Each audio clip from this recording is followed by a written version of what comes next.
Good afternoon বন্ধুরা, সবাই কেমন আছেন? আশা করি সবাই ভালো আছেন, আমিও ভালো আছি। আর চলুন আজকে আবার নিয়ে চলে এসেছি আমার সেই দুপুরবেলা খাওয়া দাওয়ার ভিডিও। তো চলুন আজকে আমি কি খাবো, দোকান থেকে কি পাঠিয়েছে। অনেক বেলা হয়ে গেছে, বুঝতেই পারছেন, ঘড়ির টাইমটাও দেখছেন, কিন্তু কিছু করার নেই, কারণ আমি তো বাড়িতে খুব এখন কম রান্না করি। ভালো কিছু পেতে গেলে কষ্ট তো একটু করতেই হবে, যেহেতু রান্না করতে হয় না, তার জন্য একটু ওয়েট করতে হয়। আর ওয়েট করারও একটা কারণ আছে, কারণ যেহেতু খাবারের দোকান, সেখান থেকে খাবার আসে, তো দুপুরবেলার দিকে তো প্রচণ্ড ভিড় হয় দোকানে। তো সেই সময় খাবার দিয়ে যাওয়ার মতো কেউ থাকে না। তো যখন এই ধরুন 2-2-2:30 বাজে, তখন একটুখানি যখন ফাঁকা হয় আস্তে আস্তে, তখন কেউ না কেউ এসে খাবার দিয়ে যায়। তো চলুন আমাদের খাবারটা আমরা বেড়ে ফেলি, আমার আর ছেলের। রানীর খাওয়া অনেক আগে হয়ে গেছে, তারপরে আমি পুজো দিয়ে, স্নান করে পুজো দিয়ে ঘরের সব কাজ করে খেতে এসছি। এখন দেখুন তাহলে কি কি খাবার দিচ্ছি। ছেলের খাবারটা ঘরে দিয়ে আসি।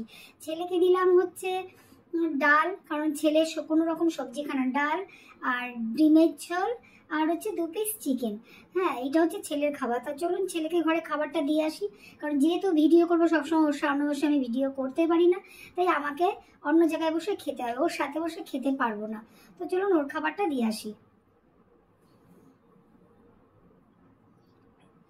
এবার দেখুন আমি কি কি খাবার নিলাম। আমি নিলাম ডাল, 1 পিস চিকেন নিয়েছি, আর একটা ডিম নিয়েছি, গন্ধরাজ লেবু নিয়েছি, আর তার সাথে পুঁই শাকের চচ্চড়ি নিয়েছি।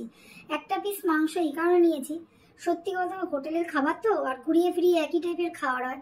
কোনোদিন মটন পাঠায়, কোনোদিন চিকেন পাঠায়, কোনোদিন মাছ পাঠায়। তো একই টাইপের খাবার খাই বলে আর সত্যি কথা বলতে ভালো লাগে না, তার জন্য সবসময় চেষ্টা করি যতটুকু কম খাওয়া যায়। তো আমি ভাতটা পরিমাণ মতো কম নিয়েছি, তাতে সবজিটা বেশি নিয়েছি। আর এই গন্ধরাজ লেবু, ও খাবারটা জমে যাবে। যাই খাই না কেন, পাতায় যদি লেবু থাকে, তাও আবার গন্ধরাজ, তার তো কোনো তুলনাই হয় না। আপনারা যারা খান তারা তো জানেন যে গন্ধরাজ লেবুর গন্ধতেই পুরো খাবারে চেঞ্জ করে দেয় খাবারটাকে। তো আমি চলুন ডাল দিয়ে ভাত মাখছি গন্ধরাজ লেবু দিয়ে। ওই পুঁই শাকের চচ্চড়িটা আমার আবার ডালের সাথে একটু কিছু না হলে ভালো লাগে না। তো অন্য সময় পুঁই শাকের চচ্চড়ি দিয়ে শুধু ভাত খাই, যেহেতু ডালের সাথে কোনো আজকে ভাজা পাঠায়নি, তার জন্য এই চচ্চড়ি দিয়েই আমি ভাতটা ডালের সাথে মেখে মেখে খাবো। তো যাই হোক, আমি খাওয়া শুরু করলাম। আপনারা তো ভাবছেন, হ্যাঁ এই খাওয়ার ভিডিও কি দেয়।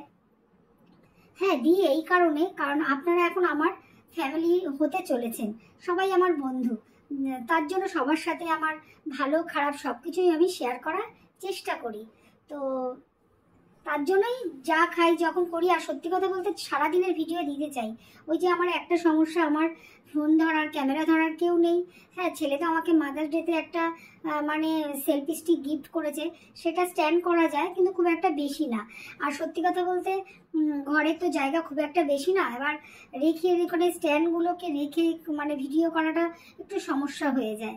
আর যদি ভাবেন যে এই যে মার নিচে বসে খাই, সত্যি কথা বলতে আমাদের ডাইনিং টেবিল নেই। তো যাই হোক, ডাল দিয়ে ভাত খাওয়া হয়ে গেল। এবার আমি চিকেন দিয়ে শুরু করলাম। 1 পিস চিকেন নিয়েছি, তাও সত্যি কথা অত টেস্ট করে মন থেকে খাচ্ছি না।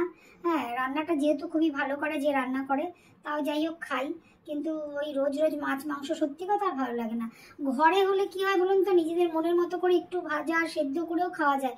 এবার দোকানে গিয়ে আমি সেগুলো বলতে পারি না, আমাকে সেদ্ধ করে দাও, করে যা হয় সেটাই ঘুরিয়ে ফিরিয়ে দিয়ে যায়, রোজ বাড়িতে খাই। তো রান্না করতে না এর থেকে আর কি ভালো চাই। সবাই হয়তো বলবেন না ঘরে বসে রান্না করে না, দোকানের খাবার খায়, তা আবার এইটা চায় ওটা চায়।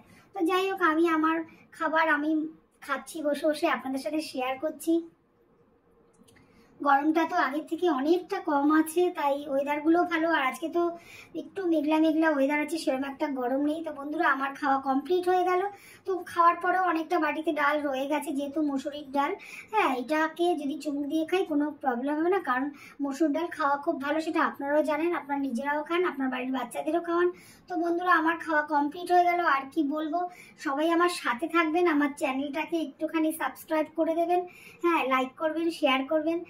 তো সবাই ভালো থাকবেন, সুস্থ থাকবেন। আর কি বলবো, যাই এখন বাসন টাসনগুলো মাজতে হবে, বাসন টাসন মেজে দিয়ে একটু রেস্ট করব। রেস্ট করে আবার আমার বিকেলে দোকানে যাওয়ার পালা, যেহেতু আমি সকাল থেকে যাই নাই গরমের জন্য, তাই আমি বিকেলবেলাটা যাই। তো ভালো থাকবেন।